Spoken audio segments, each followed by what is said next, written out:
인간은 노력하는 한 방황하게 되었다.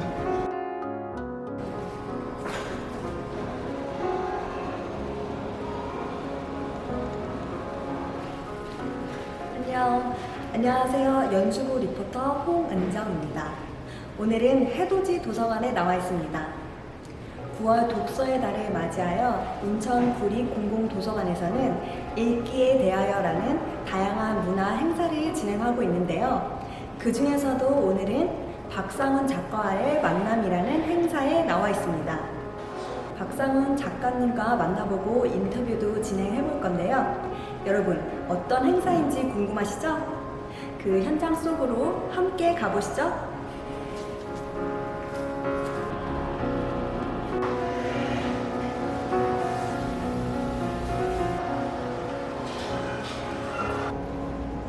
함께 가보실까요?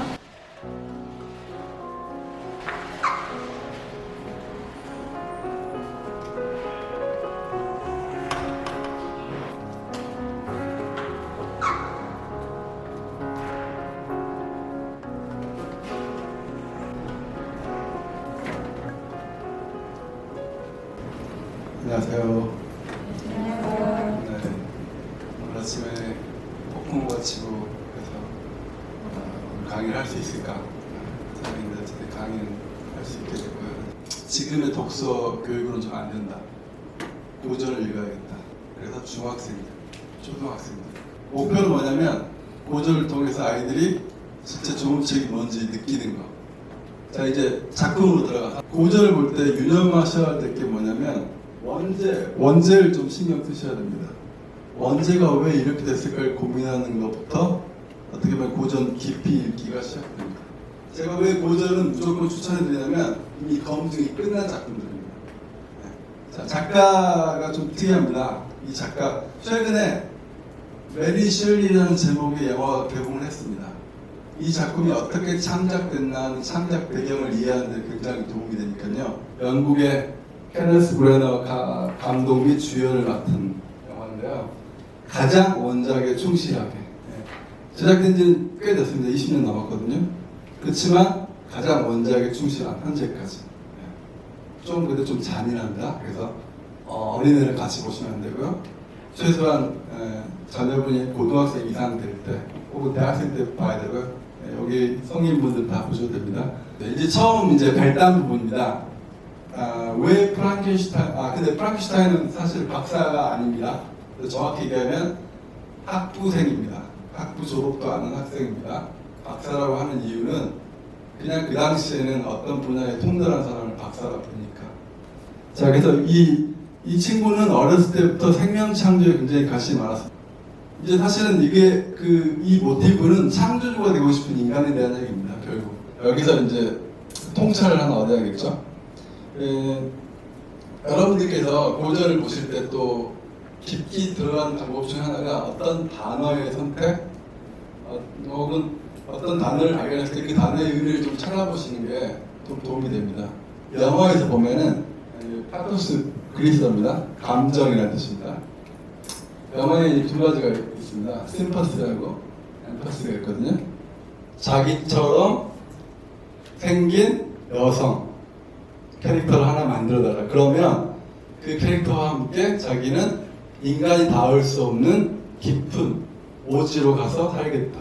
처음 이 작품을 보면 굉장히 좀 황당하실 수 있습니다. 처음에 뭐가 등장하냐면 북극 탐험선 선장이 등장합니다. 그 북극 탐험선 선장의 배에 그 프랑켄슈타인이 구조가 됩니다. 그래서 꼭 보셔야 돼요. 원작으로. 고전은 천천히 읽으면 읽을수록 더 많이 얻어가는 책입니다. 이유를 아시는 분? 사랑의 반대에 왜 공포가 있는지. 그거는 우리가 계속 살아가야 되기 때문입니다. 흔들린다는 건 뭐냐면 감수성이 예민하다는 겁니다. 주변에 대해서 열려있다는 거예요. 그래서 아침에 굉장히 밝게 깨어났다가 갑자기 또 우울해지기도 하죠. 그리고 또 기분 좋아지죠. 그런데 이게 인간의 특성이고 이런 특성들이 인간에게 모든 걸 가능하게 했습니다. 여러분이 나는 왜 이렇게 예민하고 민감할까에 대해서 너무 자책하지 마세요. 그걸 긍정적으로 승화시킬 방법이 있고 인류는 그렇게 발전해 왔어요. 이런 인간에 대한 이해를 여러분이 키우기 위해서 고전을 읽는 겁니다. 그래서 고전을 통해 인간을 이해하고 나면 인간이 다른 인간이 그렇게 행동하는 데에서 그렇게 절망하지 않습니다. 원래 인간이 그래. 나도 그런다고. 그래서 인간 이해의 폭이 넓어지는 거죠. 그래서 고전을 읽으라고 하는 겁니다. 인간을 이해할 수 있게. 그래서 제가 좋아하는 대목이 뭐냐면 괴테 파우스트의 첫 대목에 그게 나옵니다. 하나님이 이렇게 얘기를 하시죠. 인간은 노력하는 한 방황하게 되어 있다. 저는 그 말이 너무 좋아요. 그러니까 여러분도 이 말을 생각하시면 힘이 좀 나실 수 있어요. 노력하지 않으면 방황하지도 않아요. 방황한다는 건 지금 뭔가 하고 계십니다. 인간은 노력하는 한 방황하게 되어 있다.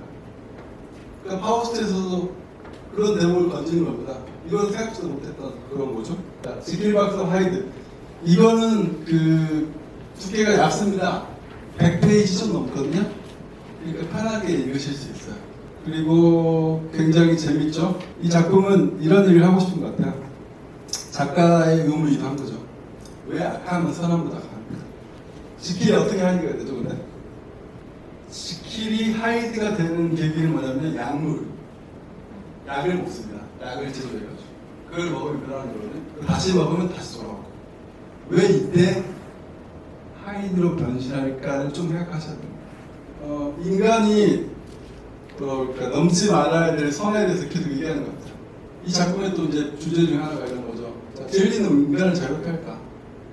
많이 알면 알수록 인간은 행복해지는 걸까? 근데 과연 비시기만 할까? 잘 활용해야 비시겠죠. 질문 있으신 분? 포인트는 뭐냐면 내가 책을 좋아하게 만드는 게 포인트예요. 앞뒤가 바뀌면 안 돼요. 우리 아이가 국어 성적이 올라야 되니까 독서 수업 하는 게 아니에요. 독서 수업 하다 보면 글을 잘 쓰게 되고 국어 성적이 오르게 되어 있는 거예요. 그러니까 어머님들이 뭘 내가 신경 써야 될지 고전을 사랑하게 되면 그 아이는 공부를 잘할 수밖에 없어요. 이건 명확합니다. 최소한 창의적인 아이는 될 거예요. 그 다음에 인간을 사랑하는 사람은 될 거예요. 고전을 익히십시오. 마치겠습니다. 감사합니다. 박상훈 작가님 안녕하세요. 안녕하세요. 박상원입니다. 간단한 소개 부탁드릴게요. 네, 저는 서울대에서 미학 전공으로 석사학위를 받고 지금은 이제 아이들한테 고전 수업을 하고 있고요. 이 책을 쓰게 된 계기가 된 게 이제 작년에 했던 도서관 했던 수업이거든요. 그래서 그 수업을 계기로 해서 이 책을 쓰게 된 초보 작가입니다. 해돋이 도서관에서 읽기에 대하여라는 문화 행사에 참여하셨는데 어떤 거를 전달하고자 참여하게 되셨나요? 일단은 뭐 도서관에도 초청을 감사하게도 초청을 해주셨고요. 제 책을 뭐 홍보하는 목적도 물론 있지만 더 중요한 거는 뭐 고전이 왜 가치 있는지를 실제 책 내용을 통해서 작품의 내용을 통해서 보여드리고 싶었어요. 직접 보여드리고 싶었어요. 작가님 처음 책을 쓰게 되신 계기가 어떻게 되세요?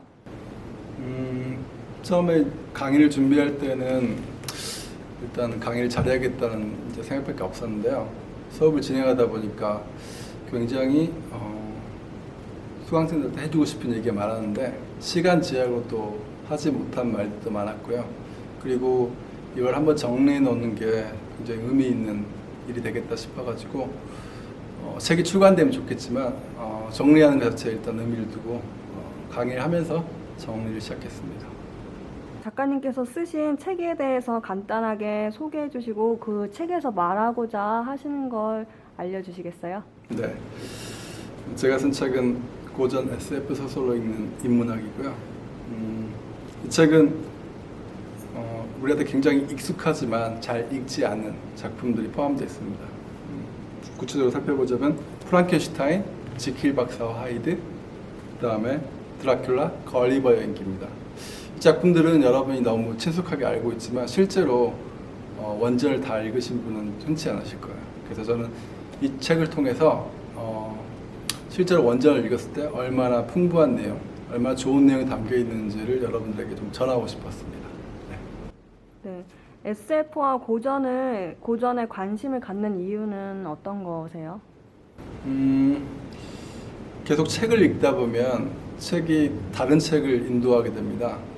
근데 이제 계속 어디로 인도를 하냐면 고전으로 저를 인도하더라고요. 최근에는 그리스 고전을 읽고 있습니다.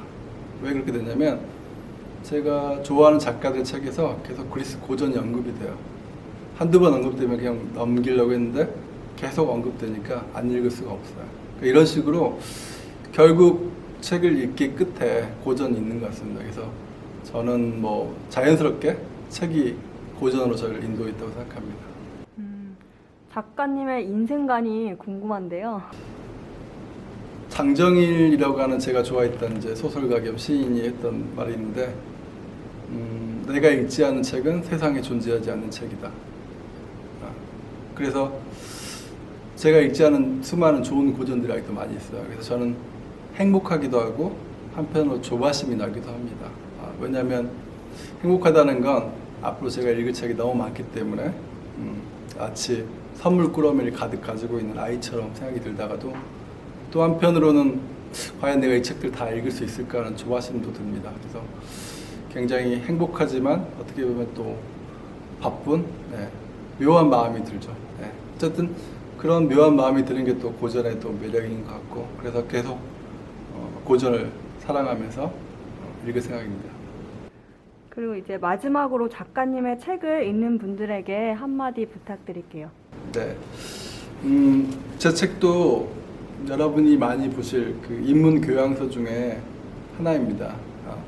저는 뭐 기본적으로 인문 교양서에 대해서 별로 좋게 생각하지 않았었는데요. 그 이유는 고전 자체를 읽는 게 더 중요하기 때문에 인문 교양서를 읽는다는 변명 혹은 핑계로 실제 고전을 읽지 않게 되는 현상들을 많이 봐서 그런 책이 안 됐으면 좋겠어요. 저는 이제 이 책을 낸 목적이 이 책으로 여기에 실려있는 내 작품을 제가 대체했다고 전혀 생각하지 않고요. 다만 이 책을 통해 그 고전으로 여러분이 가졌으면 좋겠습니다.